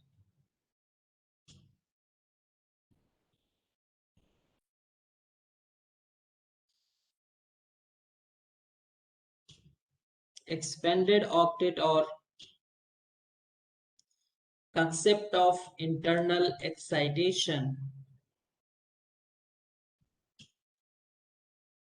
थोड़ा थोड़ा समझ में आया कि नहीं इंटरनल एक्साइटेशन का मतलब? इसमें यही बात लिखा गया है कि in this phenomena paired electron present in the valence shell are made unpaired by promoting them to vacant orbital of valence shell and energy for excitation or promotion. ये जो एक्साइटेशन हो रहा है या प्रमोशन हो रहा है अनपेयर्ड इलेक्ट्रॉन का, उसका एनर्जी कहां से आता है?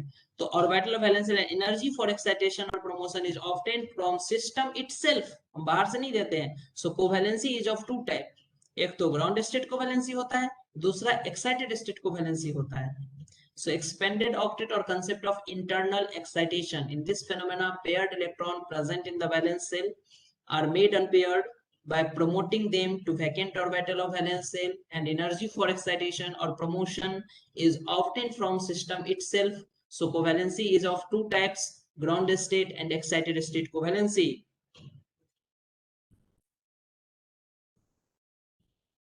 टफ हो रहा है क्या? मजा नहीं आ रहा है क्या?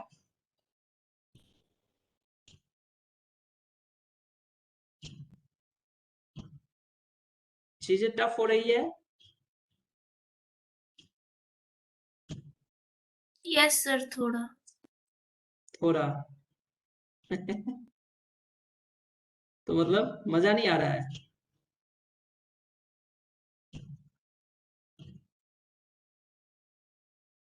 फिर कैसे होगा?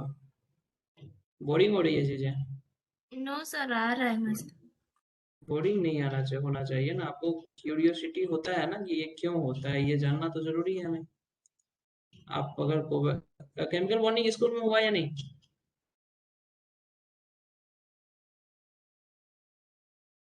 No sir. स्कूल में जब कोई चीजें हो जाता है ना, तो हमें थोड़ा सा इजी होता है ये भी काम करना, कि जब स्कूल में बच्चे ये सब चीजें पढ़ के आते हैं, जब उन्हें पता चलता है कि अच्छा PCl5 का लॉजिक नहीं बताया जाता है, और फिर जब उन्हें मिलता है लॉजिक, तो उन्हें थोड़ा ज्यादा मजा आता है. अच्छा, ये भी बात है. ओहो, है ना. अब रेडीमेड चीजें जब आप डायरेक्टली देखते हैं चीजों को ना, तो फिर पता नहीं चलता कि उसका इंपॉर्टेंस क्या है, कैसा है. लेकिन अगर आप कहीं पे टॉपिक कंप्लीट कर चुके हैं मान लीजिए, और वहां पे वो चीजें अगर आपको ऐसे नहीं मिल रहा है, फिर अगर आप देखते हैं कि इसका लॉजिक हमें नहीं पता था, ये कैसे ऐसे होता है क्या, तो फिर वो चीजें टफ नहीं लगता है, फिर वो इंटरेस्टिंग होता है. क्योंकि एक बार ओवरव्यू आपको मिला हुआ रहता है, एक बार आप पता तो है ही आपको ये सब चीजें ऐसे हो रहा है, ऐसे हो रहा है, ऐसे हो रहा है, रीजन नहीं पता है क्या हो रहा है. ठीक है. Expanded octet or concept of internal excitation. In this phenomenon, paired electron present in the valence shell are made unpaired by promoting them to vacant orbital of valence shell, and energy for excitation or promotion is obtained from system itself. So covalency is of two types, ground state covalency, excited state covalency. हम यहाँ पे ये दिखाए हैं कि यहाँ जो हम एक्साइटेशन की बात कर रहे हैं, वो इंटरनल एक्साइटेशन की बात कर रहे हैं. मतलब यहाँ पे इलेक्ट्रॉन जंप करके अपना प्रिंसिपल क्वांटम नंबर नहीं बदलेगा. ऐसा नहीं है कि 3s का इलेक्ट्रॉन जंप करके 4s में चला जाएगा, ऐसा नहीं होगा. यहाँ पे जो एक्साइटेशन यहाँ पे देख रहे हैं, हम दो बातें लिखे. Internal excitation where principal quantum number of electron gets altered, ये होता है एक्सटर्नल एक्साइटेशन. और इंटरनल एक्साइटेशन में क्या होता है? प्रिंसिपल क्वांटम नंबर नहीं बदलता है. अगर थर्ड सेल में है तो थर्ड में ही रहेगा, फोर्थ में है तो फोर्थ में ही रहेगा, बस सब सेल बदलता है. बात समझ में आ रही है? सो थर्ड से अगर इलेक्ट्रॉन जंप करके फोर्थ पे चला गया, फोर्थ से इलेक्ट्रॉन जंप करके थर्ड पे आ गया, तो ये किस टाइप का एक्साइटेशन है? एक्सटर्नल एक्साइटेशन है. हम जो बात यहाँ पे कर रहे हैं वो किस टाइप का एक्साइटेशन है, इंटरनल एक्साइटेशन है। क्लियर? क्योंकि हम उसे बाहर से एनर्जी हम सप्लाई नहीं कर रहे हैं, वो जो एनर्जी उसे मिल रहा है वो मल्टीपल सेंट्रल एटम में ही है। ये जो मल्टीपल कोवैलेंसी की बात हो रही है वो पेरिफेरल एटम सेंट्रल एटम में ही होता है। सेंट्रल एटम ही मल्टीपल वैलेंसी शो करता है, पेरिफेरल एटम में कभी नहीं होता। तो ये रीजन हुई ना कि सर क्लोरीन जब सेंट्रल एटम होता है ना तो क्लोरीन भी अलग अलग कंपाउंड बनाता है। क्लोरीन का कोवैलेंसी 1 होता है, 3 होता है, 5 होता है, 7 होता है। लेकिन यही क्लोरीन जब पेरिफेरल एटम है, जब नेबरिंग एटम है सर, तो इसकी कोवैलेंसी हमेशा 1 ही होती है सर, क्योंकि ये बार बार कोलाइड नहीं करता है, इसके पास इंटरनल एक्साइटेशन का एनर्जी नहीं मिलता है इसे, वो तो सेंट्रल एटम को मिलता है। सेंट्रल एटम जब मल्टीपल एटम से कंबाइन करता है तो उसको इतना इंटरनल एनर्जी मिल जाता है, जिस इंटरनल एनर्जी की वजह से उसका जो पेयर्ड इलेक्ट्रॉन होता है वैलेंस शेल में वो भी अनपेयर्ड हो जाता है। ठीक है? In case of internal excitation, there should not be change in principal quantum number. जब इंटरनल एक्साइटेशन की हम बात कर रहे होंगे तो वहां पे प्रिंसिपल क्वांटम नंबर चेंज नहीं करना चाहिए। अब जब हम आपको प्रिंसिपल क्वांटम नंबर बोलते हैं तो ये तो चीजें टफ नहीं जाती ना, आपको समझ में आता है ना? प्रिंसिपल क्वांटम नंबर मतलब सेल का चेंज नहीं होना। Yes sir. समझ रहे हैं ना बात? Yes, हाँ, sir. तो टेक्निकल टर्म ऐसा नहीं, जब प्रिंसिपल क्वांटम नंबर नहीं बदलता, ऐसा तो नहीं लगता है किसी को। चीजें हैंडी होना, जितना बार आप पढ़ेंगे चीजों को ना एक बार तो वो चीजें दिमाग में बैठेगा और फिर क्या होता है, फिर चीजें आसान होने लगती है। आज अगर मैं आपको बार बार बोल रहा हूँ ये तो बहुत आसान चीज है, तो हम तो कई बार पढ़ाए हैं इसको, हम कई बार पढ़े हैं, तो हमारे लिए आसान है। आप पहली बार अगर देखोगे चीजें तो आपके लिए तो टफ होगा ना वो चीज, तो वो आसान कैसे होगा? आप भी अगर 2-3 बार पढ़ लोगे तो आसान हो जाएगा। पहली बार तो चीजें सब टफ होता ही है थोड़ा सा देखने में। ये क्या आ गया नया सा चीज, एक्साइटेशन, इंटरनल एक्साइटेशन, कोवैलेंसी। तो फर्स्ट टाइम देखेंगे तो चीजें टफ होगा, बट आप उसको रीड करिए, थोड़ा सा टाइम दीजिए।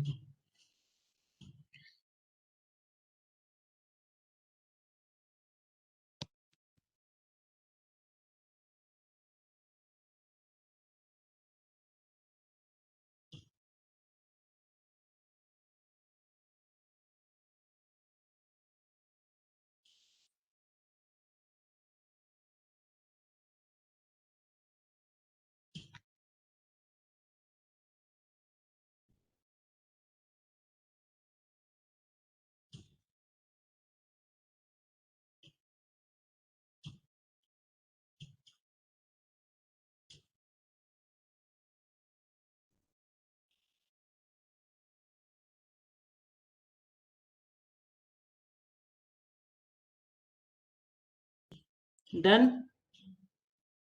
Not done? आप लोग बिल्कुल परेशान मत होइए, हम 5 मिनट आगे जाएंगे आज, क्योंकि कोशिश करेंगे कोई टॉपिक को एक जगह पे ले जाके छोड़ने का, है ना? यहाँ पे छोड़ेंगे तो फिर से हमें इतना एक्सप्लेन करना पड़ जाएगा, कल आप फिर से फ्रेश होके बैठेंगे। चलेगा ना? जल्दी तो नहीं है कहीं जाने का?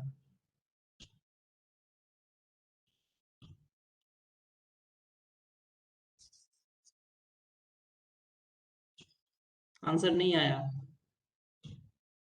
जनरली केमिस्ट्री क्लास एक्सटेंड नहीं होता है, हम टाइम से छोड़ते हैं, ये रहता है हमारा, ठीक है? बट आज हम आपको दिखा देते हैं थोड़ा सा चीजें आगे तक, तो बेटर रहेगा। डन यहाँ तक? Yes, sir. In case of internal excitation, there should not be change in principal quantum number, और external excitation में क्या होता है, principal quantum number बदलता है सर। फिर principal quantum number of electron gets altered, electron जब पहली सेल से दूसरी में चला जाए, तीसरी में चला जाए, तो इस तरह का जो जंपिंग होता है उसके लिए हमें बाहर से एनर्जी सप्लाई करना पड़ता है। देखिए अब हम यहाँ पे एक एक का सारा परमिसिबल कोवैलेंसी समझाए हैं। देखिए एक चीज एक समझ में आ जाएगा तो आप आगे से सब कर लेंगे। बोरॉन है, एटॉमिक नंबर 5 है, इलेक्ट्रॉनिक कॉन्फ़िगरेशन 2s2 2p1। अरे सर ये ऐसे कैसे लिखे हैं कॉन्फ़िगरेशन? एकदम बिल्कुल क्लियरली समझिए चीजों को कि बोरॉन में 5 इलेक्ट्रॉन है, तो जब आप लिखते हैं 1s2, आपको क्या लगता है कि 1s2 का जो एनर्जी है वो कम है 2s से, है कि नहीं? यही तो होता है। तो 2s में बाद में इलेक्ट्रॉन जाता है, तो अगर हम एनर्जी प्रोफाइल डायग्राम, अगर हम एनर्जी ऐसे दिखाएं कि ऊपर से नीचे की तरफ, तो हम ऐसे ही तो इलेक्ट्रॉन फिलअप करेंगे 1s2 2s2। 2p का एनर्जी 2s से भी ज्यादा होगा, तो हम इसको करेंगे 2p कितना 1, तो उस बिहार पे ये लिखा गया है 2s का यहाँ 2 इलेक्ट्रॉन और 2p का 2p में 3 ऑर्बिटल है 1 2 3 जिसमें एक में 1 इलेक्ट्रॉन भरा हुआ है। आया लिखने का तरीका समझ में आया नहीं आया? बोलो। बोरॉन है जिसमें 5 एटॉमिक नंबर है, कॉन्फ़िगरेशन लिखना है सर, तो हमने लिखा 2s के एक ऑर्बिटल जिसमें 2 इलेक्ट्रॉन और 2p में 3 ऑर्बिटल 1 2 3 ऐसे ऑर्बिटल ब्रैकेट मतलब सर्कल ये क्या बोलते हैं स्क्वायर नहीं बनाएंगे, इतना टाइम नहीं है स्क्वायर बनाते जाएंगे, आप इसको भी ऑर्बिटल समझ सकते हैं ना। तो ये 2 खाली और एक में 1 इलेक्ट्रॉन।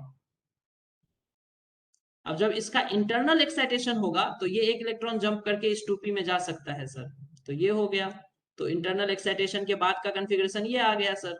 तो इसका मतलब ground state covalency of boron कितना 1 जितना अनपेयर्ड इलेक्ट्रॉन है, और एक्साइटेड स्टेट ऑफ कोवैलेंसी कितना 3, that is permissible covalency of boron कितना 1 और 3, मतलब बोरॉन या तो सिंगल बॉन्ड बना सकता है या बोरॉन ट्रिपल बॉन्ड बना सकता है। सो BCl3 तो देखे थे सर 3 बॉन्ड बनाया था ये, कब एक्साइटेड स्टेट कोवैलेंसी है इसका 3। आया बात समझ में नहीं आया बोलो।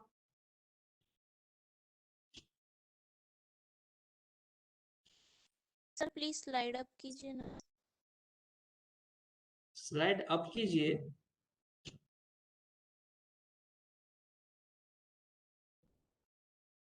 वो सर डिस्कनेक्ट हो, हम्म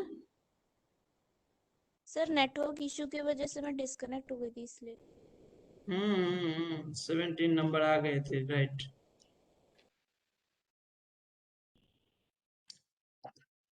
सो ये बोरॉन है, बोरॉन का एटॉमिक नंबर 5 है, इसका इलेक्ट्रॉनिक कॉन्फ़िगरेशन हम ऐसे लिखे हैं, वैलेंस शेल का इलेक्ट्रॉनिक कॉन्फ़िगरेशन लिखे हैं 2s में 2 इलेक्ट्रॉन 2p में 1 इलेक्ट्रॉन, तो हमने लिखा है 2s 1 ऑर्बिटल 2 इलेक्ट्रॉन, 2p में 3 ऑर्बिटल 2px 2py 2pz, जिसमें एक में 1 इलेक्ट्रॉन है 2 खाली है। तो ग्राउंड स्टेट में जब कोई एक्साइटेशन नहीं है तो एक अनपेयर्ड इलेक्ट्रॉन है, तो ग्राउंड स्टेट की कोवैलेंसी कितनी 1। लेकिन अगर इसमें एक इंटरनल एक्साइटेशन हो जाए तो ये इलेक्ट्रॉन जंप करके यहाँ चला जाएगा सर, और टोटल अनपेयर्ड इलेक्ट्रॉन 3 मिलेंगे सर आपको। तो इसका मतलब ये हुआ कि बोरॉन 2 टाइप की कोवैलेंसी शो करेगी, एक ग्राउंड स्टेट जिसमें 1 होगा कोवैलेंसी इसका, और एक एक्साइटेड स्टेट जिसमें कोवैलेंसी इसकी 3 होगी। सो परमिसिबल मतलब क्या होता है, परमिसिबल मतलब क्या क्या पॉसिबल है, पॉसिबल कोवैलेंसी क्या है बोरॉन का, तो या तो 1 या तो 3, और बोरॉन मोस्टली 3 में का वो कंपाउंड बनाता है, BH3 बनाता है जिसका डायमर होता है B2S6 डायबोरॉन बोलते हैं उसको, BCl3 बनाता है, तो सर 3 कोवैलेंसी बोरॉन शो कर सकता है और उससे स्टेबल कंपाउंड बनता है, इसमें कोई दिक्कत नहीं है। कार्बन में आइए सर, कार्बन की कोवैलेंसी 2 हो सकती है या 4 हो सकती है। नाइट्रोजन की कोवैलेंसी सर देखिए, नाइट्रोजन की कोवैलेंसी सिर्फ 3 हो सकती है। अब आप इंटरनल एक्साइटेशन कर ही नहीं सकते, करिए आप नाइट्रोजन में इंटरनल एक्साइटेशन, कहाँ करेंगे आप, ये इलेक्ट्रॉन जंप करवा के 2 का डी तो है नहीं, 2 में तो डी वैकेंट है नहीं, और पी में तीनों में अनपेयर्ड इलेक्ट्रॉन बचा हुआ है, जैसे ही इसको ऊपर उठाएंगे ऊपर ले जाएंगे एक्साइटेशन करके तो यहाँ पेयर हो जाएगा, तो ओवरऑल आपको तो मिलेगा 3 ही अनपेयर्ड इलेक्ट्रॉन ना। अरे नहीं समझे?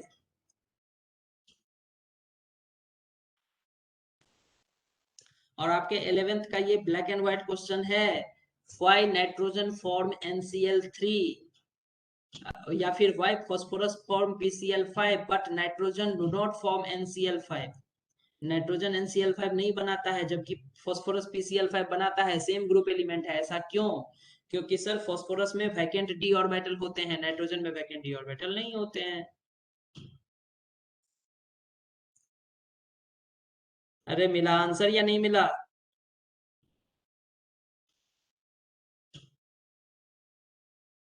Yes sir. लिखने में टाइम लग रहा है आप लोगों को?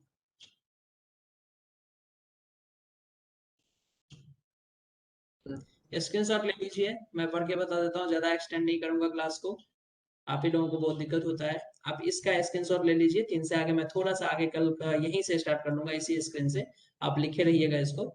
बोरॉन 5 है, हमने 2s2p कैसे लिखा हूँ ये चीज समझ में आया कि ये बोरॉन है, एटॉमिक नंबर 5 है, वैलेंस सेल 1s2 नहीं लिखा हूँ 2s से लिखा हूँ, तो सर वैलेंस सेल में 2s में 1 ऑर्बिटल जिसमें 2 इलेक्ट्रॉन, फिर 2p इसकी एनर्जी ज्यादा, तो यहाँ लिखा हूँ मैं 2p में 3 ऑर्बिटल 1 में इलेक्ट्रॉन है। ये ग्राउंड स्टेट कॉन्फ़िगरेशन हुआ। एक्साइटेड स्टेट मतलब 1 इलेक्ट्रॉन जंप करके यहाँ चला गया, तो एक्साइटेड स्टेट कॉन्फ़िगरेशन, तो उस केस में कॉन्फ़िगरेशन 2s में 1 इलेक्ट्रॉन और 2p में 3 ऑर्बिटल हैं जिसमें 2 में 2 इलेक्ट्रॉन अनपेयर, तो टोटल अनपेयर इलेक्ट्रॉन कितना 3। जितना अनपेयर इलेक्ट्रॉन होता है वही उसकी कोवेलेंसी होता है। सो बोरॉन का क्या क्या कोवेलेंसी पॉसिबल है, ग्राउंड स्टेट में 1, एक्साइटेड स्टेट में 3। इतना तो समझ में आया ना? Yes sir.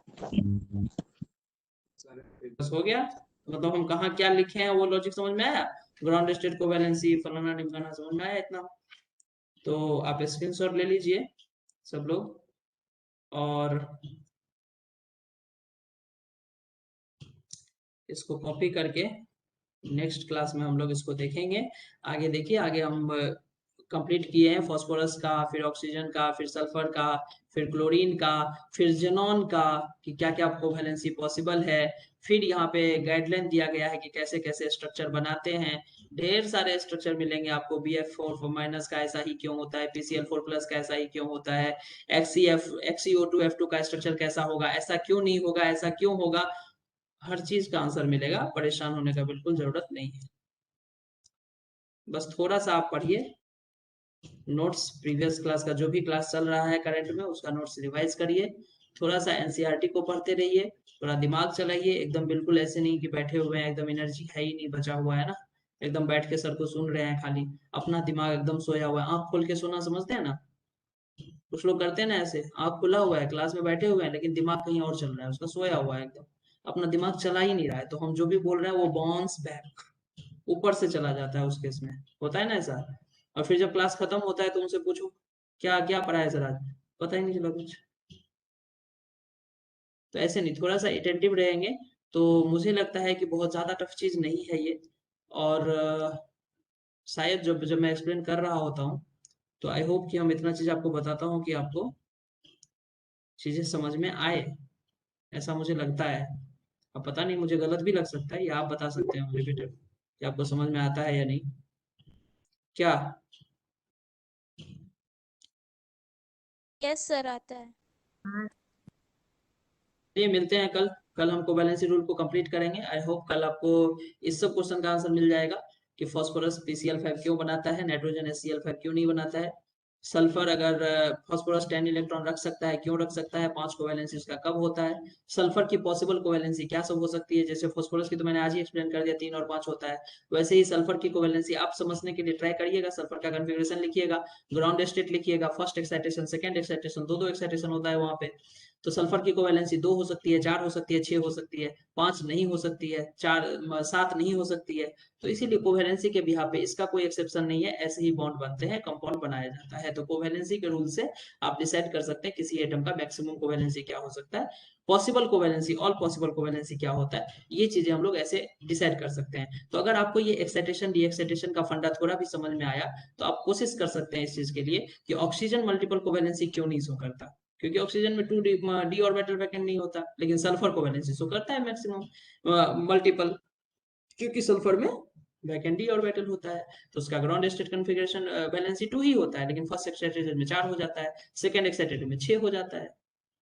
ठीक है, तो आप कोशिश करिएगा एक बार इस चीज को खुद से डिकोड करने का, और नहीं होगा तो कल तो हम लोग हैं ही, कल के क्लास में ये कंप्लीट हो जाएगा ये चीजें। Okay, okay sir. चलिए मिलते हैं कल। Thank you thank you sir. Sir.